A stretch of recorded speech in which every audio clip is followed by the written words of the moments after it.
Policy बाजार पर 1 करोड़ रुपए का टर्म लाइफ इंश्योरेंस केवल 450 रुपए महीने से शुरू। वाव! नमस्कार, हॉट टॉपिक में आपका स्वागत है। मैं हूं ताबिश हुसैन। आज का हॉट टॉपिक है ग्रीन हाइड्रोजन और इसको लेकर चर्चा आप अक्सर सुनते रहते हैं, लेकिन आज क्यों ये अहम हो जाता है? आज पीएम के नेतृत्व में हुई कैबिनेट की बैठक में कैबिनेट ने नेशनल ग्रीन हाइड्रोजन मिशन को मंजूरी दी है और भारत में लो कॉस्ट ग्रीन हाइड्रोजन के उत्पादन पर इंसेंटिव दिया जाएगा। सरकार की कोशिश ग्रीन हाइड्रोजन के इस्तेमाल और उत्पादन को बढ़ाना है और तैयारी भारत को दुनिया के शीर्ष ग्रीन हाइड्रोजन उत्पादक देशों में शामिल करने की है। सबसे पहले आपको आज के फैसलों के बारे में बताते हैं कि आज कैबिनेट की इस बैठक में क्या फैसले जो है वो लिए गए।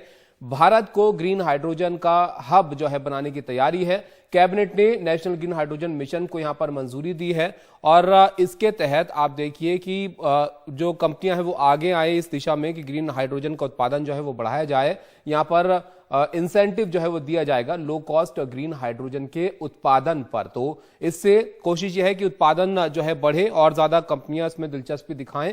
इंसेंटिव पर 17,490 करोड़ रुपए का खर्च जो है वो किया जाएगा इस मिशन के तहत और यहां पर आप देखिए 400 करोड़ रुपए का अतिरिक्त का प्रावधान जो है वो इसके लिए किया जाएगा और सालाना 50 लाख टन जो है वो यहां पर ग्रीन हाइड्रोजन बनाने का लक्ष्य रखा गया है। तो बड़ी जो नजर है सरकार की कि इसके उत्पादन को बढ़ाया जाए और 50 लाख टन ग्रीन हाइड्रोजन बनाने का लक्ष्य सालाना यहां पर तय किया गया है। भारत ग्रीन हाइड्रोजन का हब बनेगा, सरकार का यह कहना है, क्योंकि इस पर पूरी दुनिया की नजर है ग्रीन हाइड्रोजन के इस्तेमाल पर, इसके उत्पादन को बढ़ाने पर। और भारत में हमारी भौगोलिक परिस्थितियां इस तरह की हैं कि हमारे लिए अनुकूल भी है, हम इस दिशा में अच्छा कर भी सकते हैं और 2047 तक ऊर्जा को लेकर आत्मनिर्भर बनने की जो है वो कोशिश है। अब यहां पर आप देखिए ग्रीन हाइड्रोजन का जो उपयोग है उसको बढ़ाने के लिए मिशन डायरेक्टर होगा। तो किस तरह से आज जो है ये फैसले यहां पर लिए गए हैं और ये मिशन डायरेक्टर जो है इस सेक्टर में जानकारी रखने वाले व्यक्ति होंगे। तो यहां पर इस तरह से अब कैबिनेट में ये तय किया गया है, जो नेशनल ग्रीन हाइड्रोजन का मिशन है उसको यहां पर मंजूरी दी गई है। अब आपको बताते हैं कि ग्रीन हाइड्रोजन क्या होती है, जिस पर अब पूरी दुनिया की नजर है और इसके इस्तेमाल को बढ़ाने की ओर कदम जो है वो उठाए जा रहे हैं। दरअसल ग्रीन हाइड्रोजन एक तरह की स्वच्छ ऊर्जा होती है जो रिन्यूएबल एनर्जी जैसे सोलर पावर के इस्तेमाल करके पानी को हाइड्रोजन और ऑक्सीजन में बांटने से पैदा होती है। तो ग्रीन हाइड्रोजन को क्यों इतना जो है महत्व वो पूरी दुनिया दे रही है और क्यों इसके इस्तेमाल को बढ़ाने की तरफ सब लोग देख रहे हैं, वो आप थोड़ा समझिए। ग्रीन हाइड्रोजन ऊर्जा का सबसे साफ स्रोत इसको माना जाता है। इससे जो कार्बन का उत्सर्जन है वो नहीं होता है ग्रीन हाइड्रोजन के इस्तेमाल से, इसलिए पानी से हाइड्रोजन और ऑक्सीजन को अलग जो है वो किया जाता है, तब हाइड्रोजन जो है वो बनती है और पानी से हाइड्रोजन ऑक्सीजन को अलग करके इसको बनाया जाता है। और इस पूरी प्रक्रिया में इलेक्ट्रोलाइजर का इस्तेमाल जो है वो होता है। इलेक्ट्रोलाइजर रिन्यूएबल एनर्जी सोलर हवा का इस्तेमाल जो है वो करता है और इस प्रक्रिया के बाद जो है यहाँ पर हाइड्रोजन को बनाया जाता है।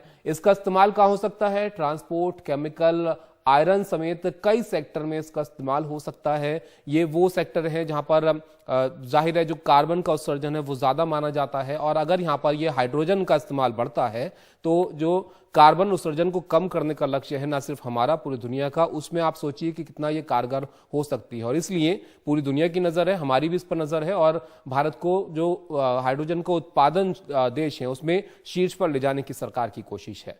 अब पूरी दुनिया की कोशिश यहां पर कार्बन उत्सर्जन को कम करने की है, इसलिए ग्रीन हाइड्रोजन पूरी दुनिया के एजेंडे में भी सबसे ऊपर है। ग्रीन हाइड्रोजन कार्बन उत्सर्जन कटौती में काफी मददगार साबित हो सकती है और इसलिए इसे भविष्य के ईंधन के तौर पर देखा जाता है। अब भविष्य का ईंधन इसको क्यों कहा जाता है ये भी आप देखिए। हाइड्रोजन और अमोनिया को जो है वो भविष्य के प्रमुख ईंधन के तौर पर जो है दुनिया देखती है। आप और हम सब जानते हैं कि फॉसिल फ्यूल पर निर्भरता जो है उसको कम करना चाहते हैं सब। बढ़ती हुई तेल की कीमतें एक बड़ी वजह होती हैं सब देशों के लिए। ये भविष्य में पेट्रोल डीजल कोयले को रिप्लेस कर सकती है, ये इनका विकल्प बन सकती है और ये इसका विकल्प बनती है तो बड़ी सहूलियत जो है तमाम देशों के लिए हो जाएगी, हमारे लिए भी, क्योंकि हम बड़ी तादाद में जो अपने इस्तेमाल का फ्यूल है वो इंपोर्ट करते हैं। भारत का focus green hydrogen, green ammonia जैसे ईंधनों पर है और जैसे कि हमने बताया सरकार की कोशिश इसमें सबसे बड़ा उत्पादक देश बनने की है हाइड्रोजन के, और पेट्रोलियम की तरह दूसरे देशों पर निर्भर नहीं रहना चाहता है भारत। पेट्रोलियम के लिए जो हम बड़ी संख्या में पेट्रोलियम पदार्थ इंपोर्ट करते हैं, बाहर से आयात करते हैं, उसके लिए वहां से निर्भरता भी कम होगी अगर हाइड्रोजन का इस्तेमाल यहाँ पर बढ़ता है। अब आप देखिए यहाँ पर कि अनुराग ठाकुर ने इस आज की इन फैसलों के बाद क्या कुछ कहा। नेशनल ग्रीन हाइड्रोजन मिशन को केंद्रीय मंत्रिमंडल ने मंजूरी दी है। India will be the global hub of green hydrogen, और हम ये कह सकते हैं कि क्लाइमेट चेंज से निपटने के लिए ग्रीन हाइड्रोजन एक बहुत महत्वपूर्ण भूमिका निभाएगा। और इसकी जो विस्तृत संरचना तैयार की गई वो इस प्रकार है कि 2023 तक प्रतिवर्ष 50 लाख टन ग्रीन हाइड्रोजन का उत्पादन होगा। इसके लिए 60 गीगावाट से 100 गीगावाट की इलेक्ट्रोलाइजर कैपेसिटी को तैयार किया जाएगा, स्थापित किया जाएगा।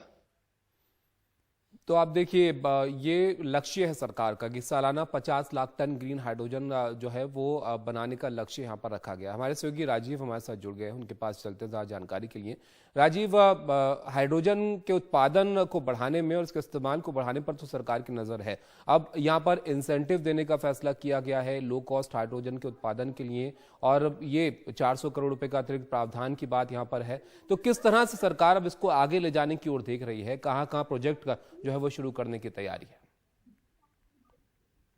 देखिए, एक सरकार की बहुत ऐतिहासिक कह सकते कि योजना की शुरुआत की। इसका ऐलान प्रधानमंत्री मोदी ने, अगर आपको याद होगा, 15 अगस्त 2021 से किया था कि ग्रीन हाइड्रोजन मिशन की शुरुआत की थी। और इसके अगर सीधे अर्थों में समझे तो पानी से जो है ऑक्सीजन को अलग करना है, यानी हाइड्रोजन गैस बनाना है। और इसके लिए जैसा आपने बताया कि इलेक्ट्रोलाइजर का इस्तेमाल होता है, और हिंदुस्तान में पानी की कम से कम कमी नहीं है। जिस तरह से आने वाला, अगर कल की बात करते हैं हम, अगर ये बात करते हैं कि देश में पॉल्यूशन नहीं हो, शहरों में पॉल्यूशन न हो, और हमें सस्ती ऊर्जा का एक वैकल्पिक स्रोत मिले, तो इसके लिए ग्रीन हाइड्रोजन जो मिशन की बात है। और सरकार जो इसमें केवल 20,000 करोड़ का जो लगा रही है, लेकिन आप उसके आगे अगर देखें तो इसमें 8 लाख करोड़ का निवेश होने जा रहा है।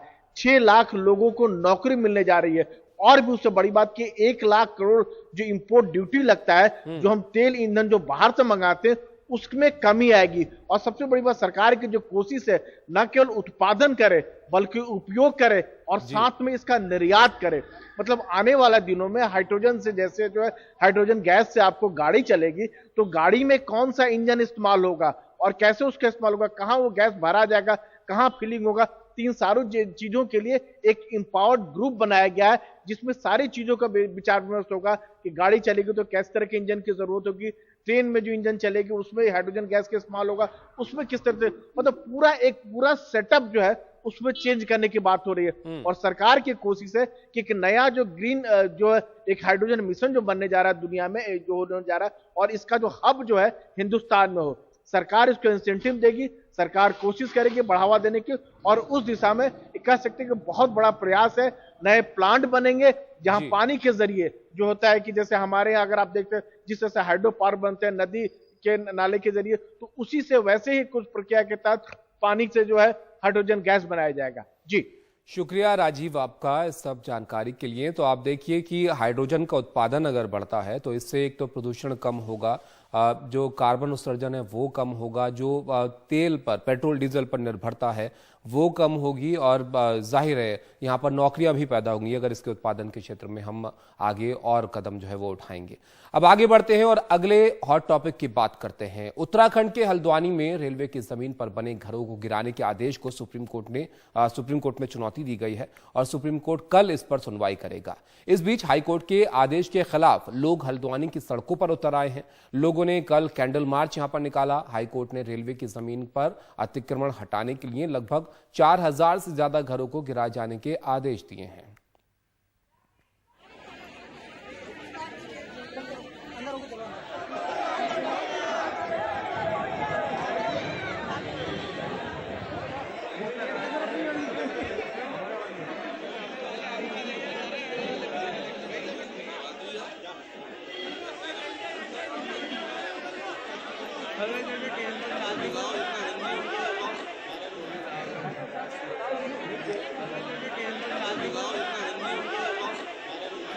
तो ये एक बड़ा मुद्दा यहाँ पर बना हुआ है और यहाँ पर घर बचाने के लिए लोग जो है वो आंदोलन अपना कर रहे हैं। सुप्रीम कोर्ट कल इस पर सुनवाई करेगा और यहाँ पर हाई कोर्ट के आदेश के खिलाफ लोग यहाँ पर सड़कों पर उतरे हैं और लोगों ने कल भी यहाँ पर जो है वो कैंडल मार्च निकाला। हाई कोर्ट ने दरअसल रेलवे की जमीन पर अतिक्रमण हटाने के लिए जो 4000 से ज्यादा यहाँ पर घर हैं, 4000 के करीब, इनको गिराए जाने के आदेश दिए थे, जिसका यहाँ पर लोग विरोध कर रहे हैं। इनकी अपनी दलीलें हैं। इनका ये कहना है कि इनके घर अगर यहाँ से हटाए जाते हैं तो कहीं और जो है इनको जगह दी जाए। दरअसल ये पूरा मामला जो है वो आप समझिए, हल्द्वानी में उत्तराखंड हाईकोर्ट के आदेश पर यह पूरा बवाल जो है यहाँ पर हुआ है और यहाँ आप देखिए जो वनभूलपुरा इलाका है वहां पर अवैध कब्जा हटाने के लिए हाईकोर्ट ने आदेश दिया था।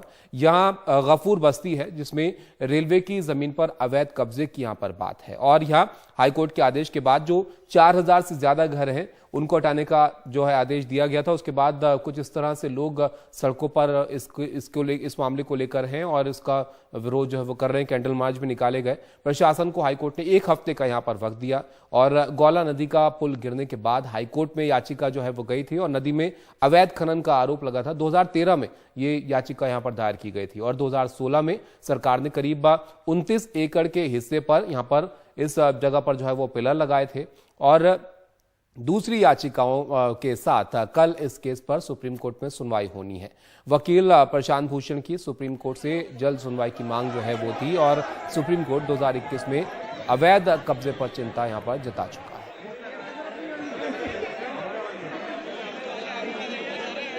हमारे सहयोगी रवीश वहां हल्द्वानी से हमारे साथ जुड़ गए हैं, उनके पास चलते हैं। चलिए रवीश हमारे साथ जुड़ेंगे, उनके पास चलेंगे। लेकिन ये पूरा मामला आप देखिए कि बड़ी संख्या में जाहिर है घर हैं वहां पर, तो कितने परिवार वहां रहते होंगे आप इसका अंदाजा लगा सकते हैं। और उसके बाद ये लोग जो है सड़कों पर हैं, कैंडल मार्च इसको लेकर निकाले जा रहे हैं। हमारे सहयोगी रवीश वहां पर है, रवीश के पास चलते हैं। रवीश, अब सुप्रीम कोर्ट भी इस मामले को जो है वो सुनेगा, लेकिन 4000 से ज्यादा घर यहाँ पर हैं, वहां पर आप पहुंचे तो आपने क्या कुछ देखा? ये जो अवैध बताए जा रहे हैं घर, कब से लोग रह रहे हैं, क्या इसको लेकर पहले बातें होती रही हैं और अचानक से यहाँ पर क्या इनको कहीं और विस्थापित करने की भी बात चल रही है क्या?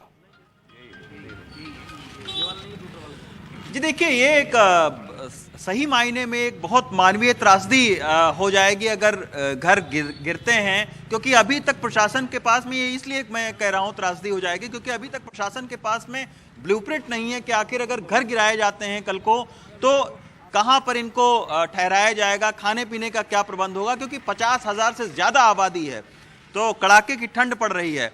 लेकिन इसमें सबसे बड़ी बात यह है कि ये 2013 से पूरा मामला शुरू हुआ जब एक अवैध खनन का मामला नैनीताल हाईकोर्ट में पहुंचा और नैनीताल हाईकोर्ट ने ये कहा कि आप पता करिए कि रेलवे को और स्थानीय प्रशासन को ये निर्देश दिए कि आप पता करिए कि कहां पर अतिक्रमण है, ये क्यों खनन हो रहा है। उसके बाद में रेलवे को अपनी 78 एकड़ जमीन की याद आती है और फिर जो है 2017 में रेलवे ये कहती है कि 4365 जो घर हैं वो अवैध हैं और उनकी जमीन पर बसा हुआ है। लेकिन ये इस मामले में अनोखा है कि उसी जमीन पर रेलवे के 2 बड़ी बड़ी पानी की टंकियां सरकारी बनी हुई हैं, 4 सरकारी स्कूल बने हुए हैं, डिस्पेंसरी बनी हुई है और आप समझ सकते हैं कि इतने पुराने मकान बने हुए हैं, 60 साल से ज्यादा समय से रह रहे हैं। शोएब भाई हम हमारे साथ में ये बताएंगे। देखिए, इस तरीके का नक्शा है इनके पास में जिसमें ये दिखाया गया है कि और हल्द्वानी के जो रेलवे स्टेशन है उसके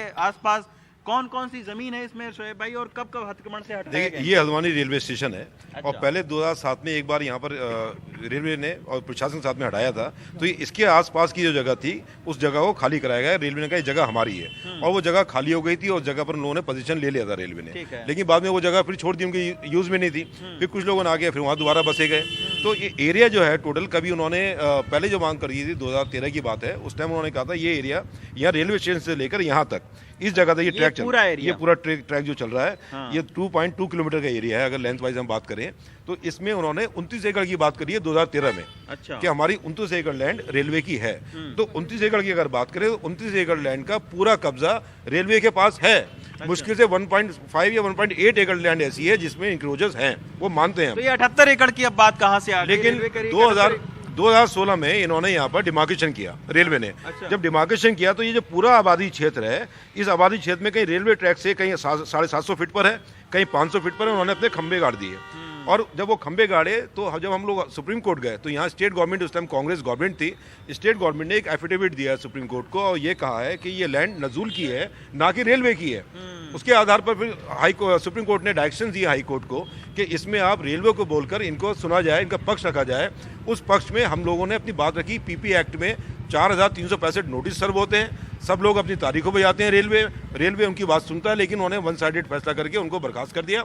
हम लोग डिस्ट्रिक्ट अदालत में गए, अभी वहां पर कोर्ट में, अब ये पूरा मामला सुप्रीम कोर्ट में है क्या? क्योंकि सबसे बड़ी ये मानवीय त्रासदी इस मायने में हो जाएगी क्योंकि 50,000 से ज्यादा लोग रहते हैं। अगर ये तोड़ा गया तो आप लोग कहां पर जाएंगे? खाने पीने का क्या इंतजाम होगा? कहां टिकाया जाएगा लोगों को? ये कुछ इस बारे में कुछ प्रशासन ने बताया आप लोगों को? देखिए, पहले तो हमें पूरा भरोसा है सुप्रीम कोर्ट के ऊपर कि वहां से न्याय मिलेगा हमें, और बाकी अल्लाह वाला के ऊपर है कि वहाँ से दुआ कर रहे हैं सब लोग। जिस तरीके से हर आदमी, गरीब आदमी परेशान होकर सड़कों पर उतरा हुआ है, तो वहाँ से कोई अगर 1% कोई ऐसी उम्मीद होती है तो यहाँ का प्रदेश सरकार, यहाँ के प्रशासन ने अभी तक ऐसी कोई बात नहीं करी कि अगर जो गरीब होगा उखाड़ा जाएगा तो कहाँ रैन बसेरा होगा, कहाँ उनको बसाया जाएगा या कहाँ उनको खाना खिलाया जाएगा। छोटे छोटे बच्चे हैं, बहुत से घर ऐसे हैं जिनके बच्चे नहीं, औलाद नहीं है उनकी, खाली बूढ़े माँ बाप घरों में पड़े हुए जो बिस्तर से नहीं उठ सकते हैं। वो ऐसे लोग भी इसी कॉलोनी में रहते हैं, उनकी देखरेख करने वाला कोई नहीं है। लेकिन सरकार के तौर पर देखिए, सबसे बड़ा सवाल इसमें यह भी है कि आखिर जब इतने सालों से यहाँ पर लोगों के मकान बन रहे थे,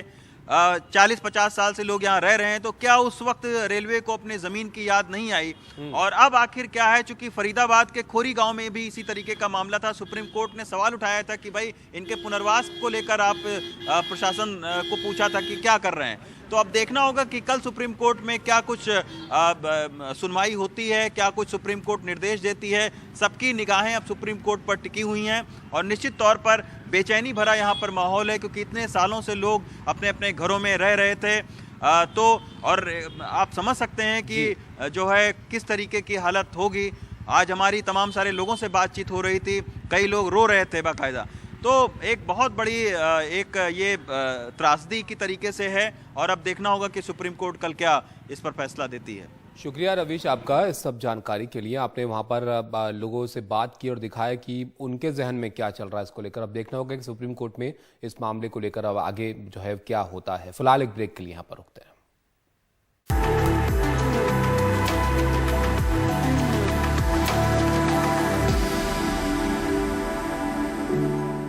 धार्मिक स्थलों पर भावनाओं को ठेस पहुंचाने के खिलाफ जैन समाज बीते कई दिनों से सड़कों पर उतर आया है। जैन समाज अपने तीर्थ स्थानों को पर्यटन स्थल बनाए जाने का विरोध कर रहा है। मुंबई के आजाद मैदान में आज जैन समाज की एक बड़ी रैली हुई। आपको बता दें कि झारखंड के गिरिडीह में समेत शिखर जी तीर्थ और गुजरात में भावनगर के पालीताना तीर्थ को बचाने की मांग को लेकर ये रैली आयोजित की गई। झारखंड सरकार ने गिरिडीह जिले में समेत शिखर जी और आसपास के इलाके को पर्यटन स्थल घोषित किया है, जिसका जैन समाज खुलकर विरोध कर रहा है।